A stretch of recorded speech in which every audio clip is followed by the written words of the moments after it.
नमस्कार विद्यार्थी मित्रांनो, मागच्या लेक्चरमध्ये 10वी नंतर आर्ट्स, कॉमर्स आणि सायन्स नक्की कोणती स्ट्रीम निवडल्यावरती आपण कोणतं करिअर निवडू शकतो याच्याबद्दल डिटेल इन्फॉर्मेशन आपण पाहिली.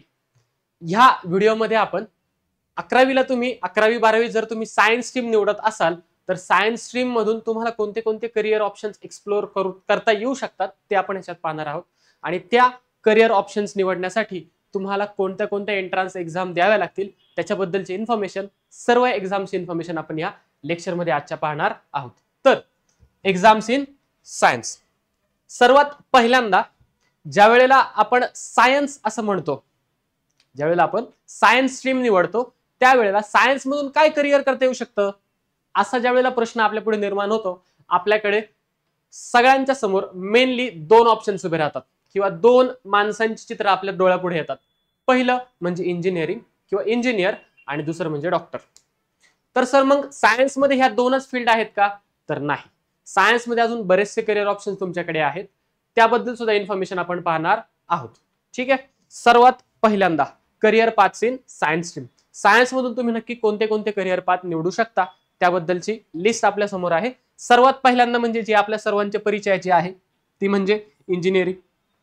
इंजिनिअरिंग स्ट्रीम किंवा इंजिनिअरिंगला आपण सायन्स स्ट्रीम मधून ऍडमिशन घेऊ शकतो. त्यासाठी आपल्याला कोणती एक्झाम द्यावी लागेल सर? त्यासाठी तुम्ही JEE देऊ शकता किंवा CET नावाची जी एक्झाम आहे ती महाराष्ट्र स्टेट कंडक्ट करते, ती एक्झाम देऊन तुम्ही इंजिनिअरिंग साठी ऍडमिशन घेऊ शकता. ठीक आहे. सेकंड आपल्याकडे आहे मेडिकल. जर तुम्हाला मेडिकल फील्डमध्ये जायचं, जर तुम्हाला डॉक्टर व्हायचं असेल, ओके, तर त्या ठिकाणी त्यासाठी तुम्हाला नीट ही एक्झाम द्यावी लागेल. एम्स ही जी एक्झाम होती ती आधी होती, आता त्या एम्स तुमची कॅन्सल होऊन ती सुद्धा काय झाली, तुमची नीटच झालेली आहे. ठीक आहे, म्हणजे तुम्हाला जर मेडिकल फील्डमध्ये जायचं असेल तर तुम्हाला कंपल्सरी नीट ही एक्झाम द्यावी लागेल. त्यानंतर सायन्स अँड रिसर्च. नाही सर मला इंजिनियर नाही, मला डॉक्टर नाही व्हायचं, मला रिसर्च करायचं आहे. ठीक आहे, जर रिसर्च करायचं असेल तर तुम्हाला आयसर किंवा नेस्ट नावाची जी एक्झाम आहे ह्या एक्झाम तुम्हाला क्रॅक करणं गरजेचे आहेत. सर ह्या एक्झाम्स कधी होतात? 11th-12th तुम्ही ज्या वेळेला सायन्स घ्याल, 12thला तुमची सायन्स झालं की त्यानंतर ह्या एंट्रन्स एक्झाम तुम्ही देणं अपेक्षित आहे. ठीक आहे. त्यानंतर नेक्स्ट आपल्याकडे आहे फार्मसी. जर तुम्हाला फार्मसी करायचं असेल तर त्या ठिकाणी तुम्ही CET देऊ शकता, MHT CET जी स्टेट ऑफ महाराष्ट्र कंडक्ट करते, किंवा GPAT ही जी आहे ही नॅशनल लेवलची एक्झाम आहे, त्याबद्दल इन्फॉर्मेशन आपण पुढे पाहणारच आहोत. ठीक आहे, ती एक्झाम तुम्हाला द्यावी लागेल. त्यानंतर ऍग्रिकल्चर अँड फूड, याच्यामध्ये जर तुम्हाला इंटरेस्ट असेल, जर तुम्हाला ऍग्रिकल्चर किंवा फूड इंडस्ट्रीमध्ये जायचं असेल तर तुम्हाला आयसर आहे, ती एक्झाम तुम्हाला नॅशनल लेवलला आयसर आहे आणि स्टेट लेवलला तुम्हाला CET जी एक्झाम आहे ही तुम्हाला द्यावी लागेल. ठीक आहे. त्यानंतर डिफेन्स मध्ये जर तुम्हाला करिअर करायचं असेल, सर मला एअरफोर्स, आर्मी, नेव्ही मध्ये जायचंय, तर तुम्ही डिफेन्स मध्ये करिअर करणार आहात आणि त्यासाठी तुम्हाला NDA आहे किंवा मर्चंट नेव्ही आहेत, ह्या एक्झाम्स द्याव्या लागतील. सर हे वरती झालं, थोडीशी इन डेप्थ इन्फॉर्मेशन द्या बरं थोडीशी. ठीक आहे. सर्वात पहिल्यांदा जर तुम्हाला इंजिनिअरिंग करायचं, जर तुम्हाला इंजिनिअरिंग करायचं आहे मग ते कम्प्युटर असू, सिव्हिल असू, मेकॅनिकल असू, एक्सेट्रा, IT असू, AI असू, कोणतंही इंजिनिअरिंग तुम्हाला जर करायचं असेल, engineering degree BE bachelors of engineering जर तुम्हाला करायचं असेल तर पहा एक्झाम्स कोणत्या कोणत्या आहेत आपल्याकडे. सर्वात पहिली एक्झाम जी आपल्याकडे आहे नॅशनल लेवलची, that is JEE mains. Okay, जर तुम्हाला इंजिनिअरिंग कॉलेजला ऍडमिशन घ्यायचं, 12th नंतरच्या गोष्टी चालल्यात ह्या, 12th नंतर जर तुम्हाला इंजिनिअरिंग कॉलेजला ऍडमिशन घ्यायचं तर तुम्हाला JEE ची एक्झाम द्यावी लागते. सर खाली तुम्ही CET सुद्धा लिहिलंय, येणार आहे मी त्याच्याकडे. ठीक आहे, JEE मेन्स तुम्हाला द्यावी लागेल, जी की असते टोटल तुमचे 300 मार्क्स, 300 मार्काचा तुमचा पेपर असतो. त्याच्यापैकी जर कट ऑफ पाहिला तर कट ऑफ तुमचा 90+ लागतो. सर 90+ म्हणजे 300 पैकी 90 मार्क पाडायचे का? तर नाही, 90% पाडायचे तुम्हाला. ठीक आहे. त्यानंतर नेक्स्ट आपल्याकडे JEE ऍडव्हान्स. ज्यावेळेला तुम्ही मेन्स क्वालिफाय होता तुम्ही ऍडव्हान्सला जाता. JEE ऍडव्हान्स, जसं आपण म्हणतो प्री एक्झाम, मेन्स एक्झाम, तसं इथं मेन्स आणि ऍडव्हान्स असते. ठीक आहे. तर ऍडव्हान्स मध्ये तुम्हाला कट ऑफ लागतो तुमचा 35 to 40%, म्हणजे टोटल एक्झाम जेवढ्या मार्क्सची आहे त्याच्यापेक्षा 35 to 40% मार्क्स तुम्हाला त्याच्यामध्ये यायला हवेत. ठीक आहे. नेक्स्ट आहे तुमच्याकडे MHT CET. ओके, ग्रुप तुमचा फिजिक्स, केमिस्ट्री आणि मॅथ्स या ठिकाणी आहे. इंजिनिअरिंग साठी कोणता ग्रुप लागतो आपल्याला? PCM ग्रुप लागतो, म्हणजे फिजिक्स, केमिस्ट्री, मॅथ्स हे तुमचे 11th-12thला कंपल्सरी सब्जेक्ट हवेत. ठीक आहे. त्यानंतर CET कशासाठी दिली जाते? इंजिनिअरिंग एंट्रन्स एक्झाम साठी. सर मग JEE आणि MST CET मध्ये फरक काय? जर तुम्हाला संपूर्ण भारतामध्ये कोणत्याही कॉलेजवर ऍडमिशन घ्यायचं आहे, ठीक आहे, तर तुम्हाला JEE द्यावी लागेल. नाही सर मला महाराष्ट्रामधल्याच कोणत्या तरी कॉलेजला ऍडमिशन घ्यायचंय, तुम्हाला MST CET द्यावी लागेल. CET ही तुमची स्टेट लेवलची एक्झाम आहे आणि JEE जी आहे ही तुमची नॅशनल लेवलची एक्झाम आहे. ठीक आहे. नेक्स्ट BITSAT नावाची सुद्धा एक्झाम आपल्याकडे आहे, जी टोटल 450 मार्क्सची असते. कट ऑफ 250 to 350 च्या आसपास, 350च्या अराउंड त्याचा कट ऑफ लागतो. त्यासाठी सुद्धा तुम्हाला PCM ग्रुप 11-12 ला असणं हे कंपल्सरी आहे. वरती सुद्धा PCM ग्रुप तुमचा असणं गरजेचं आहे. ठीक आहे. हे झालं इंजिनिअरिंगच्या एंट्रन्स एक्झाम. नेक्स्ट आपल्याकडे आहे medical and health related entrance exam. Okay, जर तुम्हाला मेडिसिन डॉक्टर व्हायचं असेल तर तुम्हाला कोणती एंट्रन्स एक्झाम द्यावी लागेल? कंपल्सरी तुम्हाला नीट द्यावी लागेल. ओके, नीट UG जिला म्हणतो आपण. ओके, नीट UG जी आहे ती टोटल असे 720 मार्क्सची एक्झाम असते आणि कट ऑफ जर तुम्ही म्हणाल तर तो 600+ लागतो. सर म्हणजे मला जर 600+ मार्क असतील तर मला भारतातल्या टॉप मेडिकल कॉलेजमध्ये ऍडमिशन मिळेल का? तर असं नाही. जर तुम्हाला भारताच्या टॉप मेडिकल कॉलेजमध्ये ऍडमिशन पाहिजे असेल तर तुम्हाला 700+ मार्क्स असणं गरजेचं आहे. ओके, 700+ मार्क्स जर तुम्हाला मिळाले तर 100% तुमचं भारतातल्या टॉप मेडिकल कॉलेजमध्ये ऍडमिशन होणार आहे. ठीक आहे. त्यासाठी तुम्हाला एंट्रन्स एक्झाम द्यायची आहे नीट, आणि ह्याचा जो सिलेबस आहे तो सगळा तुमचा 11-12 वरती बेस्ड आहे. त्याचं बेसिक सगळं 11-12 मध्ये आहे. सर ह्याच्यासाठी ग्रुप कोणता हवा आमचा 11-12? You should have physics, chemistry and biology as your subject. 11-12 ला तुमच्या फिजिक्स, केमिस्ट्री आणि बायोलॉजी हे कंपल्सरी सब्जेक्ट सायन्स स्ट्रीम मधून असायला हवेत. ठीक आहे. नेक्स्ट MST CET, तिथे सुद्धा फिजिक्स, केमिस्ट्री आणि बायोलॉजी. Total marks 200 marks. 200 मार्क्सचा पेपर असतो तुमचा. कट ऑफ तुमचा 85+ पर्सेंटाईल. पर्सेंटेज वेगळं, पर्सेंटाईल वेगळं. ठीक आहे, समजून घ्या. ओके, 85+ पर्सेंटाईल मार्क्स तुम्हाला त्या ठिकाणी हवेत, मग तुमचं मेडिकल फील्डकडे तुम्ही जाऊ शकता. म्हणजे सर मला समजा डॉक्टर व्हायचे आणि मी CET दिली नाही. जर तुम्हाला MBBS झालं, BDS झालं, ह्या काय म्हणू शकतो आपण, ह्या करिअर पाथ जर तुम्हाला एक्सप्लोर करायचे असेल आणि त्याच्यामध्ये जर तुम्हाला करिअर करायचं असेल तर तुम्हाला कंपल्सरी नीट UG द्यावी लागते. नाही सर मला फार्मसी करायचे, मेडिकल टाकायचे मला, असं आपण कन्सिडर करूया. त्यासाठी तुम्हाला MST CET ही एक्झाम देणं गरजेचं आहे. ठीक आहे. त्यानंतर नेक्स्ट पुढे सायन्स अँड रिसर्च एक्झाम. जर तुम्हाला रिसर्च फील्डमध्ये जायचंय, ओके, PhD करायची आहे, रिसर्च करायचं तुम्हाला, प्युअर सायन्स करायचं तुम्हाला, तर त्यासाठी एंट्रन्स एक्झाम कोणत्या कोणत्या आहेत आपल्याकडे? तर आपल्याकडे ICSR ऍप्टिट्यूड टेस्ट आहे, जी की टोटल 180 मार्क्सची असते. त्याचा कट ऑफ 120+ मार्क्स तुम्हाला हवेत. इन्स्टिट्यूट आपल्याकडे पुण्यामध्ये सुद्धा आहे, ज्याच्यामध्ये टोटल पेपर असतो तुमचा 180 मार्क्सचा आणि तुमचा कट ऑफ लागतो 120+. म्हणजे तुम्हाला 120+ मार्क्स त्याच्यामध्ये असायला हवेत. ठीक आहे. त्यानंतर नेक्स्ट नावाची एक्झाम आहे, जी 200 मार्काची असते आणि त्याचा कट ऑफ अराउंड 90+ लागतो. ठीक आहे. कॅटेगरी वाईज तो व्हॅरी होऊ शकतो. ठीक आहे. त्यानंतर खाली आपल्याकडे कॉमन युनिव्हर्सिटी एंट्रन्स टेस्ट, त्याला आपण क्यूट म्हणतो. ठीक आहे. फॉर BSc, जर तुम्हाला BSc करायचं असेल, तुम्हाला BSc science, BSc physics, BSc केम, BSc मॅथ्स एक्सेट्रा, ओके, हे जर तुम्हाला करायचं असेल तर तुम्ही ही एक्झाम देऊ शकता. टोटल 800 मार्क्सची एक्झाम आहे आणि कट ऑफ तुमचा 500+ लागतो. म्हणजे तुम्हाला 500+ मार्क्स या एक्झाम मध्ये आहेत. सर ह्याला निगेटिव्ह मार्किंग असतं का? बऱ्याचशे एक्झाम्स अशा आहेत की ज्याला तुम्हाला निगेटिव्ह मार्किंग आहे, काहींना नसतं. ओके, त्याच्याबद्दल डिटेल इन्फॉर्मेशन आपण पुढच्या व्हिडिओमध्ये देणार आहोत. आपण ह्या प्रत्येक एक्झाम एक्सप्लोर करणार आहोत. नक्की कसा पॅटर्न काय आहे त्यांचा, किती मार्क्स असतात, काय म्हणू शकतो आपण, किती कट ऑफ लागतो, जे की इथे पण पाहिले आपण. त्याचबरोबर नक्की पोर्शन कसा, अभ्यास कसा करावा. ठीक आहे, हे सगळं आपण डिटेलमध्ये पाहणार आहोत. पुन्हा आता फक्त आपण एक्झाम्स पाहतोय. ठीक आहे. ह्या झाल्या तुमच्या सायन्स अँड रिसर्च फील्ड मधल्या एक्झाम. नेक्स्ट आहे आपल्याकडे फार्मसी अँड ऍग्रिकल्चर. जर तुम्हाला फार्मसी किंवा ऍग्रिकल्चर याच्याकडे वळायचं असेल ऍज अ करिअर ऑप्शन म्हणून, तर तुम्ही कोणत्या कोणत्या एंट्रन्स देऊ शकता. त्यामध्ये तुम्हाला सर्वात पहिल्यांदा GPAT ही तुम्हाला फार्मसीच्या एंट्रन्ससाठी, फार्मसी कॉलेजमध्ये जर तुम्हाला ऍडमिशन घ्यायचं असेल तर तुम्हाला GPAT नावाची एक्झाम द्यावी लागते. नंतर आपल्याकडे आहे ICSR AIEEA. ठीक आहे, all India entrance exam for agriculture. Okay, जर तुम्हाला ऍग्रिकल्चर या फील्डमध्ये करिअर करायचंय तर तुम्हाला ही एक्झाम देणं गरजेचं आहे. एक्झाम्स असे तुमचे टोटल 600 मार्क्सची, ज्याचा कट ऑफ लागतो 350+. ठीक आहे, लक्षात घ्या. नेक्स्ट आपल्याकडे आहे एमएसटी सीईटी. जसं मगाशी सांगितलं सेम, जर तुम्हाला महाराष्ट्रातल्या फार्मसी कॉलेजला ऍडमिशन घ्यायचंय तर तुम्ही एमएसटी सीईटी देऊ शकता.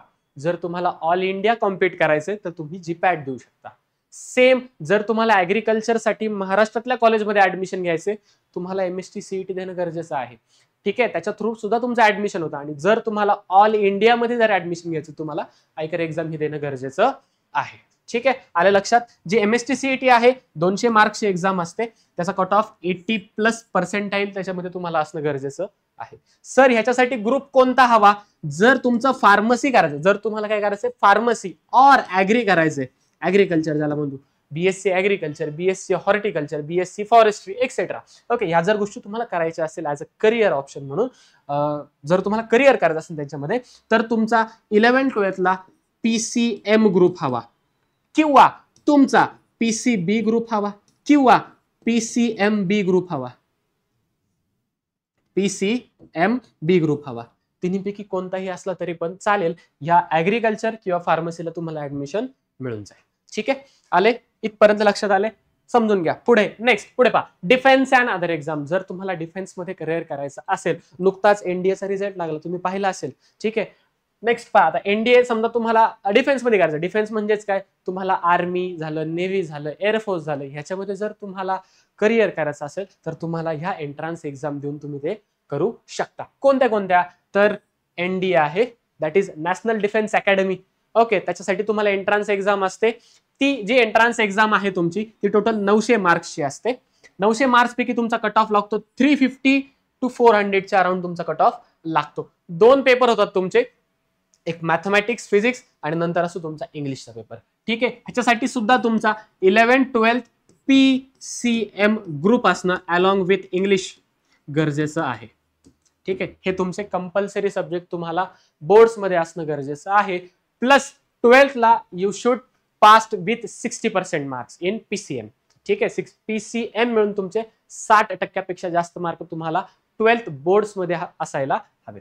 नेक्स्ट आहे तुमच्याकडे मर्चंट नेव्ही, ज्याच्यामध्ये सुद्धा तुमचं पीसीएम प्लस इंग्लिश हवं आणि तुमचा कट ऑफ लागतो 60+ मार्क्स इन पीसीएम. 12th मध्ये तुम्हाला 60% मार्क्स हवेत तर तुमचं मर्चंट नेव्ही साठी तुम्ही ऍप्लिकेबल आहात.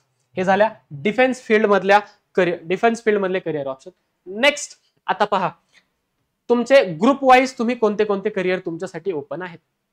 सर 11-12ला माझं पीसीएम ग्रुप आहे, फिजिक्स, केमिस्ट्री आणि मॅथ्स. ओके, 11-12ला माझं फिजिक्स, केमिस्ट्री आणि मॅथ्स हे ग्रुप आहेत. ठीक आहे, तर मी कोणत्या फील्डसाठी ऍप्लिकेबल आहे? इंजिनिअरिंग आणि रिसर्च. ओके, इंजिनिअरिंग आणि रिसर्च या 2 फील्डमध्ये मी माझं करिअर ऑप्शन हे करू शकतो. सर माझा पीसीएम आहे आणि मला डॉक्टर व्हायचंय, शक्य नाही. ओके, जर तुम्हाला डॉक्टर व्हायचं आहे तर तुम्हाला पीसीबी ग्रुप असणं, 11-12ला पीसीबी ग्रुप असणं हे कंपल्सरी आहे. बायोलॉजी तुमचं असणं गरजेचं आहे. ठीक आहे, लक्षात घ्या, समजून घ्या. PCB physics, chemistry, biology. Maths ऐवजी काय आलं, फक्त बायोलॉजी. फिजिक्स, केमिस्ट्री हे कंपल्सरी असतात. ठीक आहे, बायोलॉजी जर तुमचं असेल तर तुम्ही मेडिकल फील्ड आणि फार्मसी फील्ड प्लस ऍग्रिकल्चर ही फील्ड सुद्धा तुमच्यासाठी ओपन होते.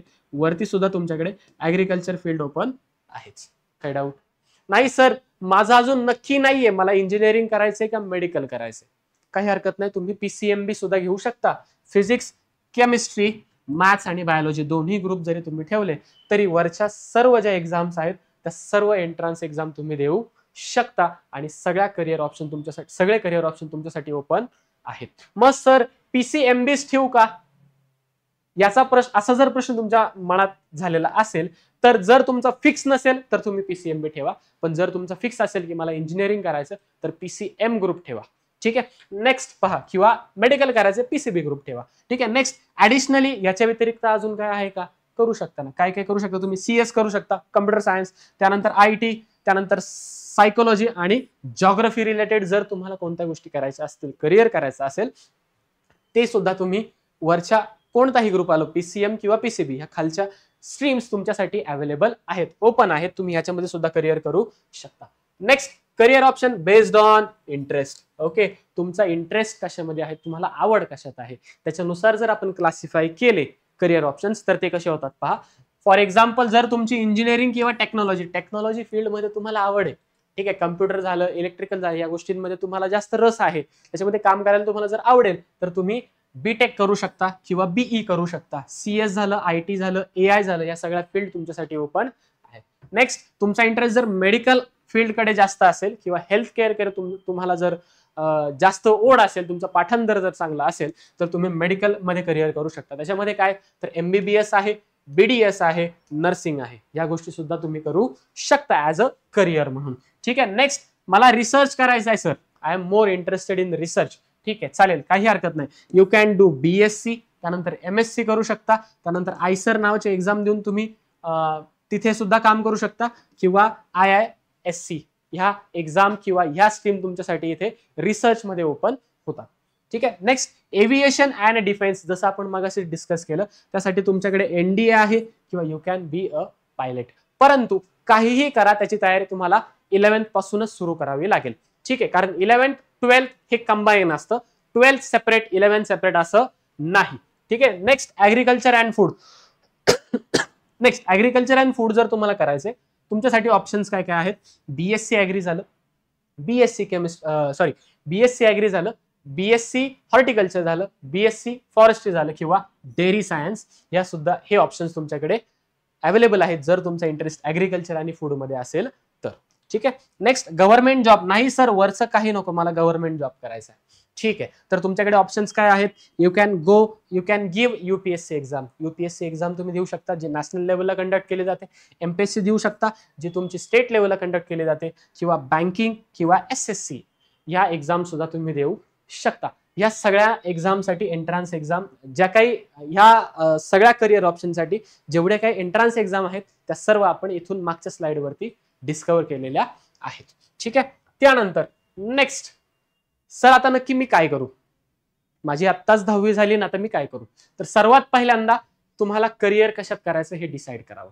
ठीक आहे, तुमचा इंटरेस्ट काय आहे हे शोधावं, त्यानुसार तुम्ही करिअर चॉईस करू शकता. जर तुम्ही सायन्स स्ट्रीम निवडत असाल तर सर्वात पहिल्यांदा तुमचा ग्रुप डिसाईड करा. तुम्हाला PCM करायचंय का PCB करायचंय. ठीक आहे, म्हणजे तुम्हाला इंजिनिअरिंग कडे जायचंय, रिसर्च फील्डकडे जायचंय, का मेडिकल फील्डकडे जायचंय, किंवा ऍग्रिकल्चर, फार्मसी एक्सेट्रा. त्याच्यानुसार तुम्ही तुमचा ग्रुप डिसाईड करा.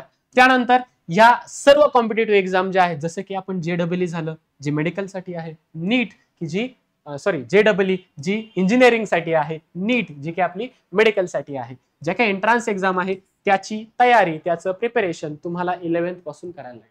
नाही सर, मी 12th झाल्यानंतर 1 महिन्याचा क्रॅश कोर्स लावतो आणि त्याच्यामध्ये मी माझी एंट्रान्सची तयारी करेल. एका महिन्यामध्ये एंट्रान्सची तयारी होत नसते, त्याच्यासाठी तुम्हाला आधीपासून तयारी करायला लागते. ठीक आहे. प्रत्येक एक्झामचा पॅटर्न वेगवेगळा आहे. तुमचा बोर्ड्स हा थेरॉटिकल पार्ट झाला, आणि जे काही एक्झाम्स आहेत तुमच्या कॉम्पिटेटिव्ह एक्झाम, JEE झालं, नीट झालं, या सगळ्या MCQ बेस्ड आहे, मल्टिपल चॉईस क्वेश्चन्स असतात तुमच्याकडे त्या ठिकाणी. त्याच्यासाठी एक अँगल असतो जो तुम्हाला 2 वर्ष प्रॅक्टिस करून करून मग तो येतो. ठीक आहे. 2 महिन्याचा अँगल तुम्हाला एका महिन्यामध्ये येणार नाही, त्याच्यामुळे ह्याचं प्रिपरेशन तुम्हाला 11th 12th पासून करावं लागेल. जो पोर्शन आहे एक्झामचा हा 11th आणि 12th मिळून असतो. 11th 12th सेपरेट नसते. 11th 12th आपण आपल्या कन्व्हिनियंट साठी क्लासिफाय केले. मात्र ह्या एक्झाम ज्या आहेत, या एंट्रान्स एक्झाम, यांना पोर्शन 2 वर्षाचा असतो. ठीक आहे. त्यानंतर एवढं झाल्यानंतर कॉम्पिटेटिव्ह एक्झाम तुम्ही दिली, त्यानंतर तुमचं करिअर पाथ डिसाईड करा. इंजिनिअरिंग करायचंय, मेडिकल करायचंय, रिसर्च करायचं. ठीक आहे, त्याच्यानुसारच आपण एंट्रान्स दिलात. आपल्याकडे जो ऑप्शन अवेलेबल आहे तो आपण चूज करावा. त्यानंतर जी काही एक्झाम तुम्ही देताय त्याचा नक्की कट ऑफ किती लागतो, दरवर्षी मागच्या वर्षी किती ऍडमिशन झाले, किती कट ऑफ होता, मग या वर्षी किती असू शकतो. ठीक आहे. एक्झाम पॅटर्न काय आहे, जो की आपण पुढच्या लेक्चरमध्ये कव्हर करणारच आहोत प्रत्येक एक्झामचा, ते एकदा डिस्कवर करणं गरजेचं आहे, आणि त्यानुसार आपण आपला करिअर पाथ डिसाईड केला पाहिजे. ठीक आहे. आणि लास्टला, all the best for your future. ठीक आहे. जे काही तुम्ही निवडाल एकदम मेहनत घेऊन आपल्याला ते करायचं आहे. ठीक आहे, आपल्याला म्हणजे तुम्हाला. ठीक आहे. त्यानंतर आता जी काही PPT मी इथे तुमच्या पुढे प्रेझेंट केली, ती जर तुम्हाला हवी असेल, PDF जर तुम्हाला हवी असेल, तर कमेंटमध्ये PDF मेन्शन करा, किंवा जो स्कॅनर आहे तो जरी तुम्ही स्कॅन केला तरी तुम्हाला ती PDF भेटून जाईल. ठीक आहे. जर स्कॅनर स्कॅन नाही झाला, कमेंटमध्ये PDF टाका, मी तुम्हाला ती शेअर करेन. ठीक आहे. चॅनलला सबस्क्राईब करून ठेवा. अशाच वेगवेगळी माहिती तुम्हाला इथून पुढे सुद्धा आम्ही प्रोव्हाइड करत राहू. ठीक आहे, थँक्यू.